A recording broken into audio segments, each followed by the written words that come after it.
To the another topic presentation, a corporate presentation. This risk, digital lenders needs to accurately assess the creditworthiness of the borrower by implementing advanced data analytics as well as credit assessment models to evaluate borrower's credit history and of course the repayment capacity, which will enable digital lenders to make informed decision and of course mitigate credit as well.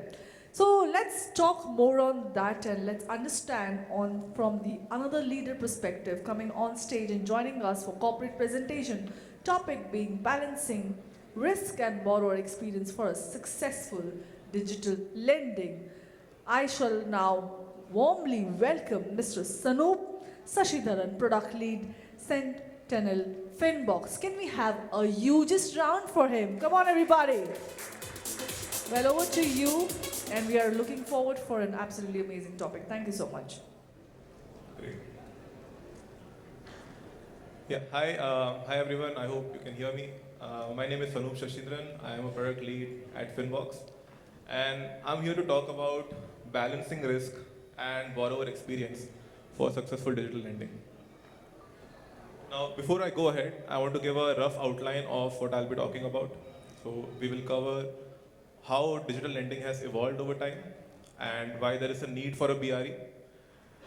There are a lot of blind spots in digital lending. We will focus on these and why you need to have a BRE that looks beyond credit decisioning. And we have a very snappy video of the product followed by a demo of how we tackle the blind spots that I mentioned. And we have a surprise at the end for, people do stick at the end. Right. So let me talk about the evolution of lending. The first generation lending was when we used to visit banks and branches to get anything done. The second generation is when we had an assisted flow where there were agents helping us out with our applications. Then third generation is when banks started building their own web application for us to facilitate, building. Bank is basically going to the customer.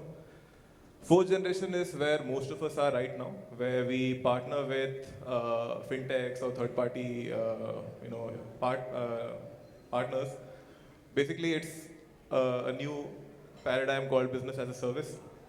And the fifth generation is where government has brought up some protocols and frameworks like OCEN or NDC.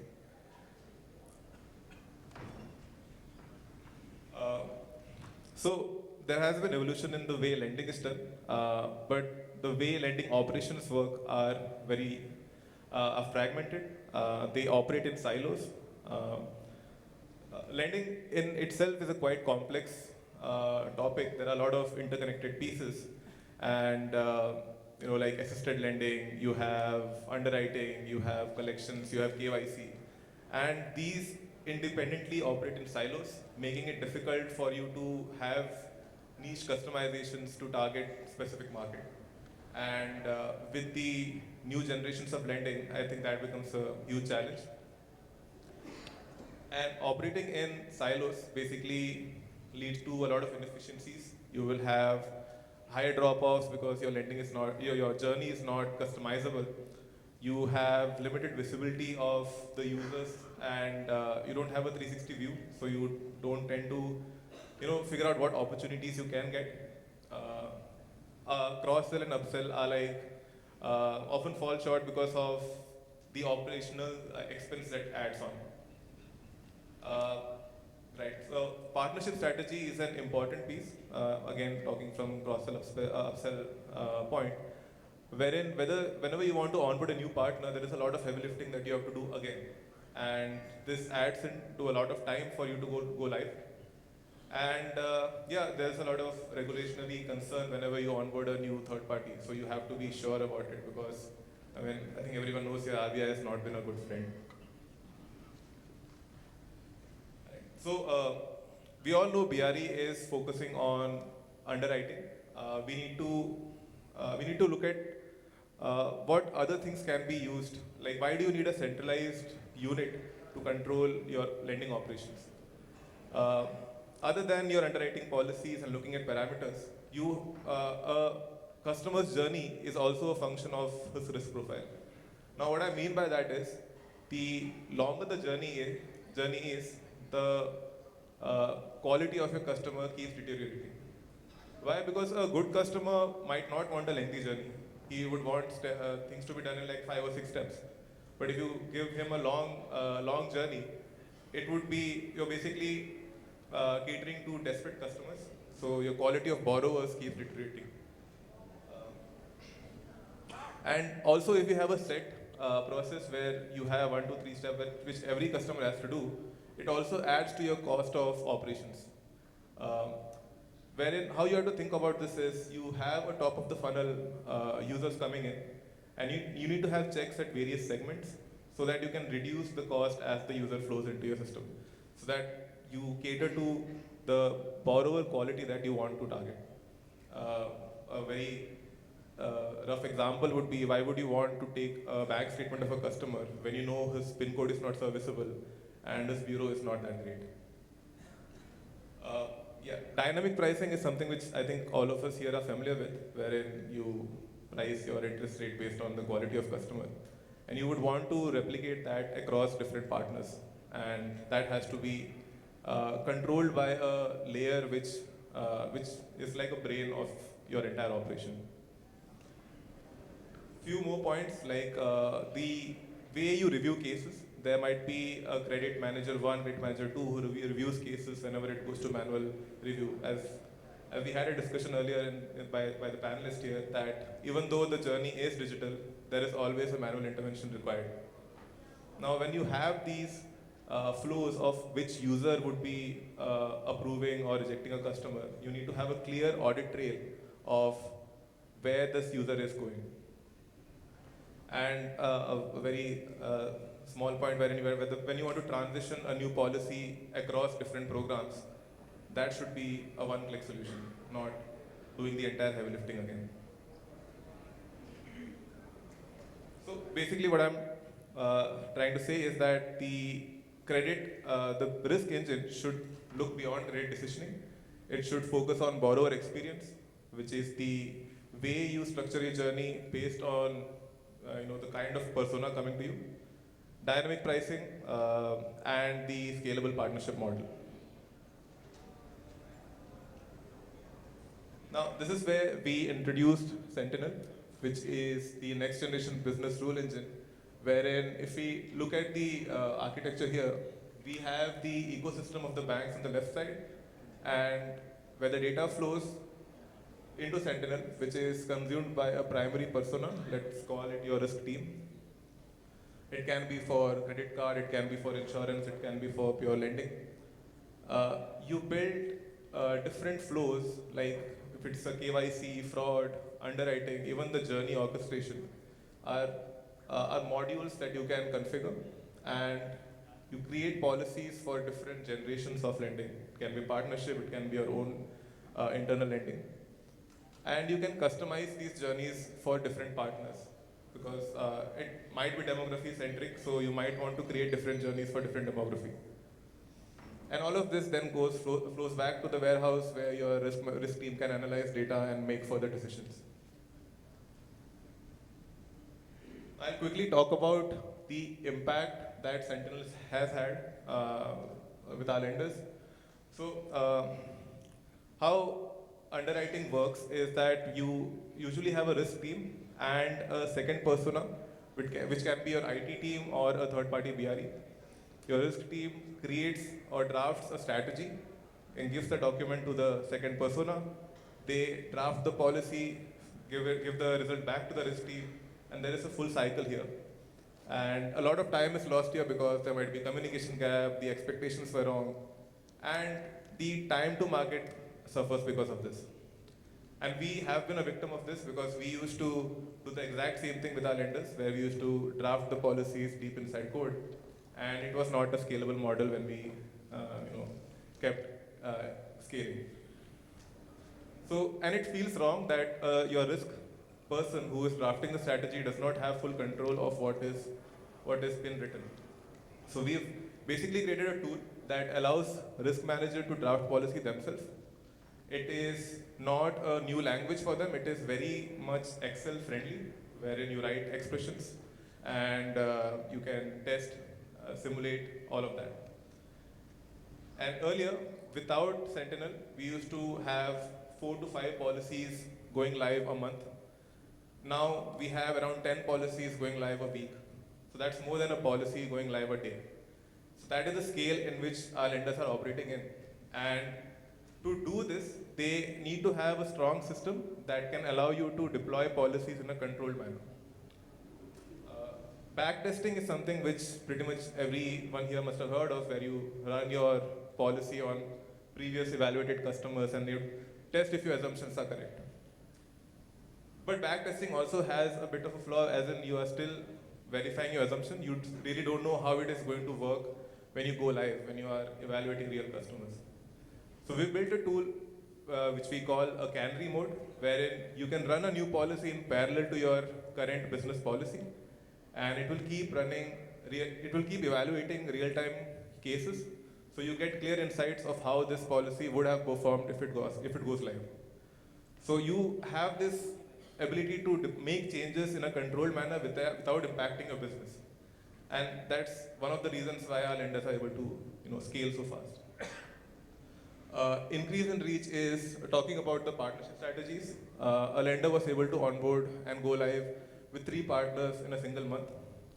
And there are lenders who have around 108 partners which are running live currently. The point which I was talking about, where borrower experience matters a lot, about the quality of borrowers that come to your profile. So we were able to increase the premium customers by 25% by simply making the borrower experience very smooth and seamless. And the last point is the strategies, which is the canary mode which I was talking about.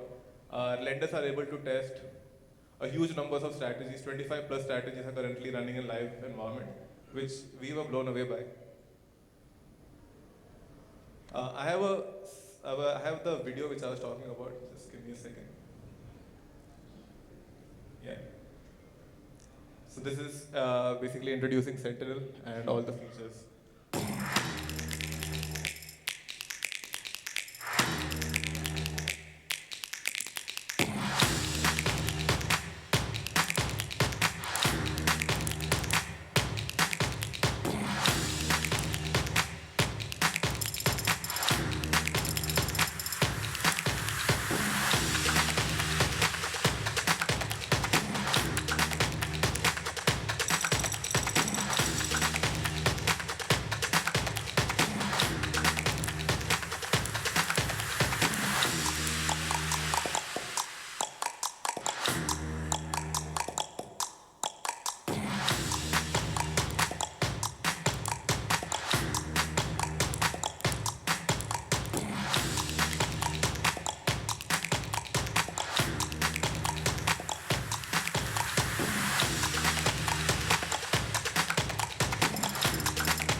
Great.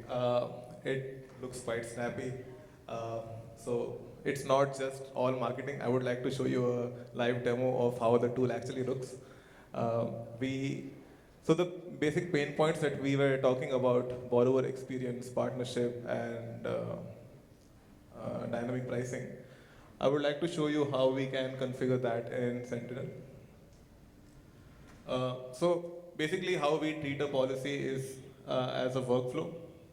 We have multiple nodes which does specific things. Let's say I have a use case wherein I do few bureau derogatory checks, and if I have income, I would like to calculate offer. If I don't have income, I would want the user to upload banking. And if I am getting an offer, I would want to control when to boost the offer and when to just give a final offer. Let's say this is the basic use case that we would want to focus on. So we have the block called data sources, where we can configure the sources that we would want, whether it is bank, bureau, GST. We have a list of sources that we support. And you can also plug in your own APIs directly into this workflow. I hope it's visible.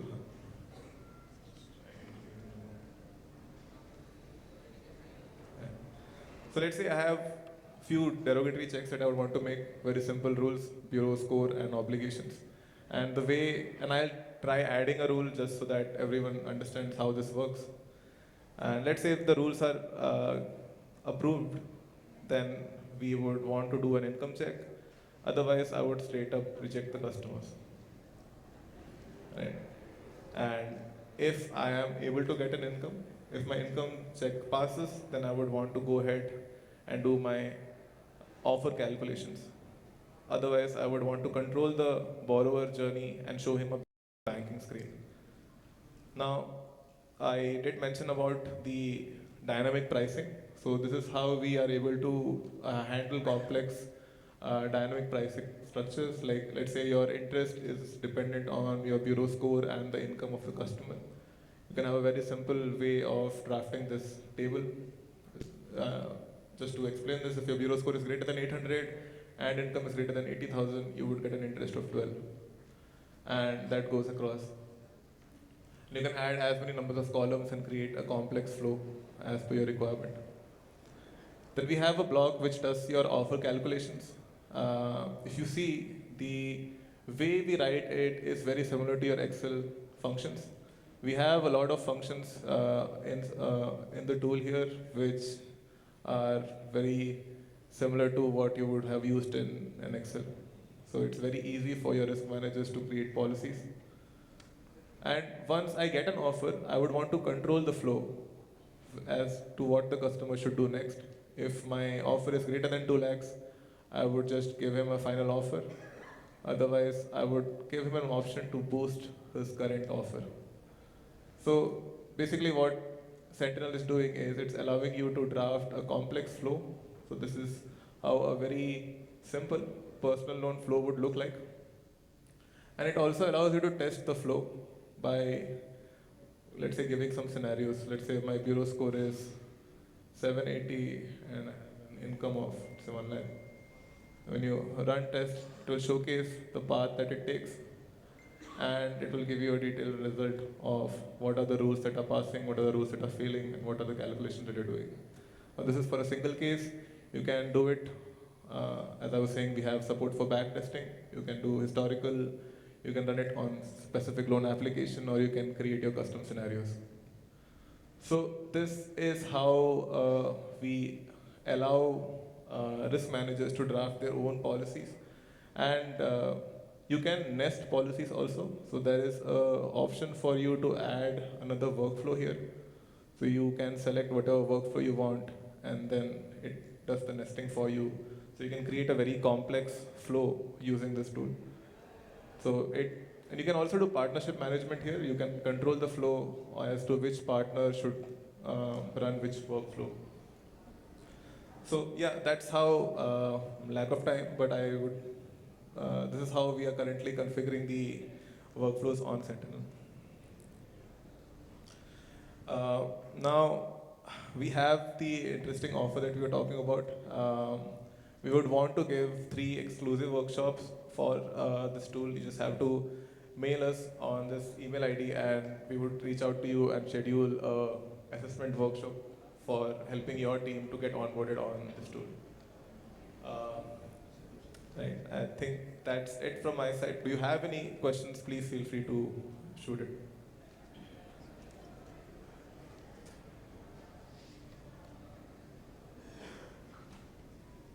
Great.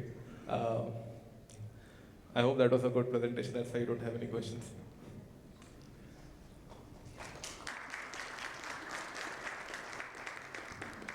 Can we have some questions? Come on, I think Was your presentation very well, like 100 on 100 that nobody had any questions?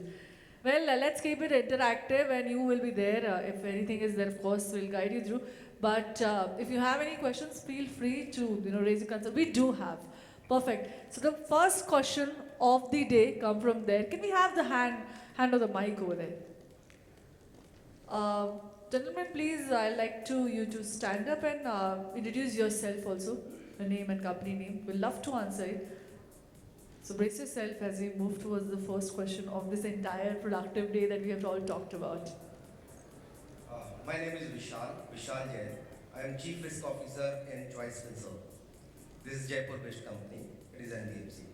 And we are into multiple roles. This includes secured, unsecured, solar financing, and other kinds of products.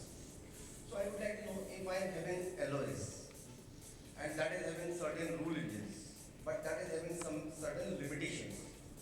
If I would like to use the FinBox along with my existing LOS, how I am able to use it, and how I can able to create in my existing system multiple rules and methodology so that I can use the benefits of FinBox also and can use my existing LOS. Right.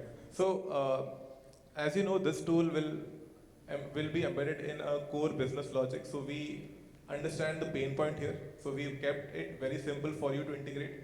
So your LOS would have to configure few APIs that we have, and it would function as an addition to your existing rule engine. You don't have to replace your current rule engine at all. This would be, this is how most of our lenders also try to onboard it. So they don't want to replace their existing system. They would like parallelly run the same thing using our tool, and then they would kind of understand which is adding value to them, and then slowly transition it out into their LOS. Okay. Good afternoon, I'm Ashok from Union Bank of India. I'm from the lending side. We lend to NBFCs, FIs, and many more. I have a small question for you now. In the youth agenda, we're talking a lot about co-lending, wherein you need to align your policies of NBFCs with the bankers, where both of them can come together to lend to ultimate borrowers. In that perspective, are you working on that side to integrate the platform of the banks and NBFCs? Do you have something to say on that? So the final, in a co-lending infrastructure also, there would be, the sourcing would happen from a particular, mostly NBFCs. So the policies would be hosted at an NBFC end. So you can have the combination of policies that a bank and your own policy, and use it as a workflow for your sourcing. So that is how currently you can use it for co-lending. Have you done for any banks? Currently we haven't done any co-lending. Is there any few more questions? One question we can take, I suppose. Well, great. Can we have a huge round of applause for Mr. Sanoop? Come on. Everyone.